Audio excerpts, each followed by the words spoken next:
আর এদিকে কিছুতেই বাগে আনা যাচ্ছে না সিএনজি অটোরিকশাকে, কখনো চালকের অজুহাত, কখনো মালিকের দৌরাত্ম্য।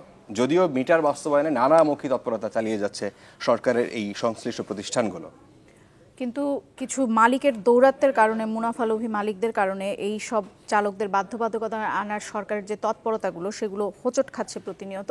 আর জানি না ফারাবি আপনার চোখে পড়েছে কিনা ধূসর রঙের প্রাইভেট সিএনজিগুলো, এছাড়াও আছে ঢাকার বাইরে থেকে আসা পারমিটবিহীন সিএনজি অটোরিকশা, এবং এগুলো সব রকম নিয়মকে বৃদ্ধাঙ্গুলি দেখিয়ে এগুলো চলছে। এই নিয়ে একটি রিপোর্ট করেছেন মাকসুদুন নবী, আর ছবি তুলেছেন মোক্তার হোসেন। মহাখালী রাজধানীর এক মহাব্যস্ত এলাকা। সকাল থেকে টানা দুপুর পর্যন্ত নজর রাখা হলো এখানে। এই সময়ের মধ্যে একজনও সিএনজি অটোরিকশা চালককে খুঁজে পাওয়া গেল না যিনি মিটার অনুযায়ী চলতে রাজি।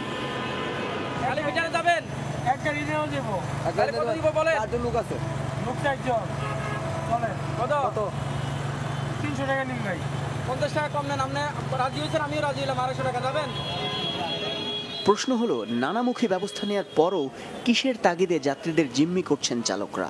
অনুসন্ধান বলছে, অতীতের মতোই কিছু মালিকের অতি মুনাফার লোভ চালকদের ঠেলে দিচ্ছে এই পথে। নতুন নিয়ম অনুযায়ী সারাদিনে গাড়ি চলার কথা এক শিফটে, এবং মালিকের জমা 900 টাকা। প্রায় 6000 সিএনজি অটোরিকশার মালিক তাদের গাড়ি 2 শিফটিতে পরিচালনা করে 1300 থেকে কোথাও কোথাও 1700 টাকা পর্যন্ত দৈনিক ভাড়া আদায় করছে। মালিকের এই অতিরিক্ত অর্থের যোগান দেওয়ার জন্য চালকগণ অতিরিক্ত দাবি করতে বাধ্য হচ্ছে। রাজধানীর যাত্রাবাড়ির একটি সিএনজি অটোরিকশা গ্যারেজ। সকালের শিফট শেষ করে দুপুর 2:30টায় গাড়ি গ্যারেজে ফিরল। এই শিফটের জন্য মালিক নিচ্ছেন 600 টাকা। আবার আধ ঘন্টা বাদে 3টার দিকে বেরিয়ে যাচ্ছে বিকেলের শিফট, আর ওই শিফটের জমা 800 টাকা।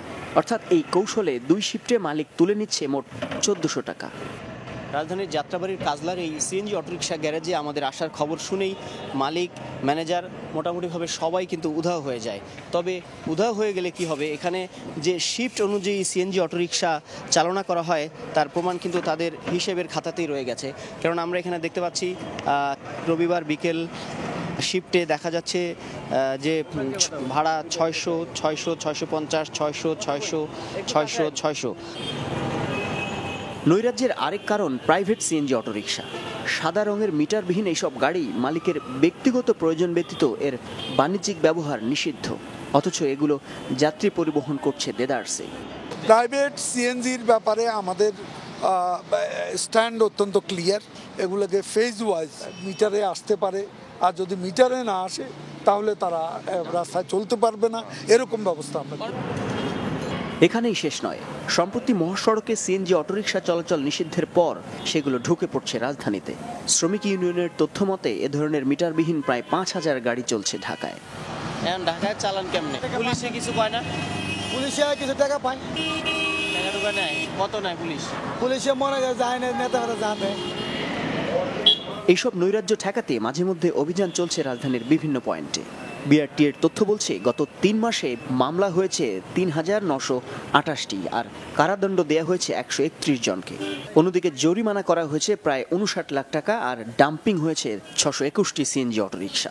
900 টাকার জমার বাইরে যদি আরও কোনো টাকা দাবি করেন, অথবা ডাবল শিফটে যদি গাড়ি চালানোর জন্য ভাড়া দেন, সেক্ষেত্রে সেই মালিকের বিরুদ্ধে আমাদের শক্ত অবস্থান থাকবে। পাশাপাশি কোনো সিএনজি অটোরিকশা চালক যদি মিটারে যদি না যান বা কোনো যদি বকশিশ যদি দাবি করেন, সেই চালকের বিরুদ্ধে আমরা যথাযথ আইনানুগ ব্যবস্থা গ্রহণ করব। নগরীর বিপুল জনসংখ্যার বিপরীতে বর্তমানে সিএনজি অটোরিকশা মাত্র 13,000। তাই শিগগিরই যাত্রী সেবায় আরও 2600টি অটোরিকশা অনুমোদন দেবে বিআরটিএ। তবে ভুক্তভোগী যাত্রীরা মনে করেন, ধারাবাহিক নজরদারি না থাকলে সমাধান দীর্ঘস্থায়ী হবে না। মাকসুদুন নবী, চ্যানেল 24, ঢাকা।